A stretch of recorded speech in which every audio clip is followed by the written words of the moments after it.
ನಮಸ್ಕಾರ. ನಾನು doctor Nagaraj S ಅಂಗಡಿ, ಆತ್ರೇಯ ಆಯುರ್ವೇದಾಲಯ, ದುರ್ಗಿಗುಡಿ, ಶಿವಮೊಗ್ಗ. ಆತ್ಮೀಯ ಆರೋಗ್ಯ ಆಕಾಂಕ್ಷಿಗಳೇ, ಇವತ್ತಿನ ಈ ಬಿಸಿಲು ಇದೆಯಲ್ಲ ತುಂಬ ತೀವ್ರವಾಗಿದೆ. ಸೊ ಈ ತೀವ್ರವಾದ ಬಿಸಿಲಿನಲ್ಲಿ ಕೆಲಸ ಮಾಡುವಾಗ ಯೂಶ್ವಲಿ ಬಹಳಷ್ಟು ಜನಕ್ಕೆ ತಲೆನೋವು ಬರುತ್ತೆ. ಅದರಲ್ಲಿ ಸ್ಪೆಷಲಾಗಿ ಮೈಗ್ರೇನ್ ಅನ್ನೋದು ಭಾಳ ಡೇಂಜರಸ್ ಒನ್. ಅಂದರೆ ಮೈಗ್ರೇನ್ ಬಂದಾಗ ಯಾರ ಒಂದು ಪ್ರೀತಿ ಪಾತ್ರರಾಗಿರ್ತಕ್ಕಂತಹ ಒಂದು ಸಮೀಪನೂ ಅವ್ರಿಗೆ ಬೇಡ ಅನಿಸುತ್ತೆ. ಕತ್ಲು ರೂಮು, ಒಂಟಿಯಾಗಿರಬೇಕು, ಜೊತೆಗೆ ಶಬ್ದ ಕೇಳಿದರೆ ಇರಿಟೇಷನ್ ಆಗುತ್ತೆ, ನಿಶಬ್ದದ ಒಂದು ಅವಲಂಬನೆ ಬೇಕು ಅನಿಸುತ್ತೆ. ಅಂತಹ ಒಂದು ಘೋರವಾಗಿರ್ತಕ್ಕಂಥ ಸಮಸ್ಯೆ. ಜೊತೆಗೆ ಅರ್ಧ ಮೈಗ್ರೇನ್ ಅಂದರೆ ಅರ್ಧ ನಮ್ಮದು ಮುಖ ಏನಿದೆ, ಅರ್ಧ ಬಾಯಿ, ಅರ್ಧ ಮೂಗು, ಅರ್ಧ ಕಣ್ಣು, ಕಣ್ಣಿನ ಹುಬ್ಬು ಮತ್ತು ಲಲಾಟ, ಶಂಖ ಪ್ರದೇಶ, ಈ ಹಣೆ ಮತ್ತು ಕಿವಿಯ ಸುತ್ತಮುತ್ತ ಭಾಗ ಮತ್ತು ಈ ಜೈಗೋಟಿಕ್ ಪ್ರಾಸೆಸ್ ಅಂತ ಹೇಳ್ತೀವಿ. ಇದು ತೀವ್ರವಾದ ನೋವು ಬರುತ್ತೆ. ಜೊತೆ ಕುತ್ತಿಗೆ ನೋವು, ಅತಿ ತೀವ್ರವಾದ ನೋವನ್ನು ಬರುತ್ತೆ. ಸೊ ಇದಕ್ಕೆ ನಾವು ಮೈಗ್ರೇನ್ ಅಂತ ಆಯುರ್ವೇದದಲ್ಲಿ ಇದಕ್ಕೆ ಅರ್ಧಾವ ಭೇದಕ ಅಂತ ಕರಿತೀವಿ. ಇದು ಕೆಲವೊಂದು ಸಲ ಏನಾಗುತ್ತೆ ಅಂತಂದರೆ, ನಾವು ಅಜೀರ್ಣ ಆದಾಗ ಅಥವಾ ಚಿತ್ರಾನ್ನ, ಪುಳಿಯೋಗರೆ, ಅವಲಕ್ಕಿ, ಇಡ್ಲಿ, ದೋಸೆ, ಪಡ್ಡು ಈ ಥರದ ಆಹಾರವನ್ನು ತೀವ್ರವಾಗಿ ತೆಗೆದುಕೊಂಡಾಗ ಈ ಮೈಗ್ರೇನ್ ಬರುತ್ತೆ.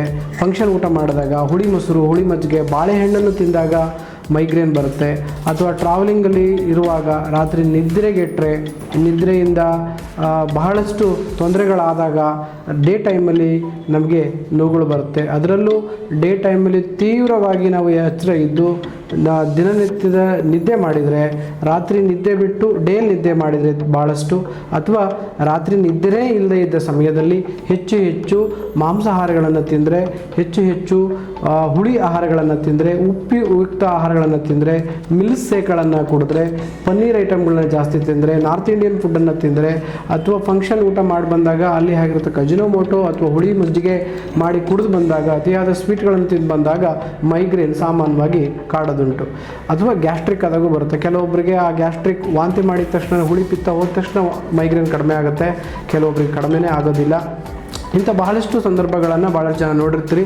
ಅದಕ್ಕೆ ಆಯುರ್ವೇದದಲ್ಲಿ ಉತ್ತಮವಾಗಿರ್ತಕ್ಕಂಥ ಮತ್ತು ಪರಿಪೂರ್ಣವಾದ ಚಿಕಿತ್ಸೆ ಲಭ್ಯ ಇದೆ ಹೇಳ್ತಾರೆ. ಅಂದರೆ ಊರ್ಧ್ವ ಆಮ್ಲಪಿತ್ತ ಅಂದಿದ್ದಾಗ ಅದನ್ನು ವಮನವನ್ನು ಮಾಡಿ ತೆಗೆದು ವಿರೇಚನವನ್ನು ಮಾಡಿ ನಸ್ಯವನ್ನು ಮಾಡಿದರೆ ಅದಕ್ಕೆ ಉತ್ತಮವಾದ ಒಂದು ಚಿಕಿತ್ಸೆ ಇದೆ ನಮ್ಮಲ್ಲಿ.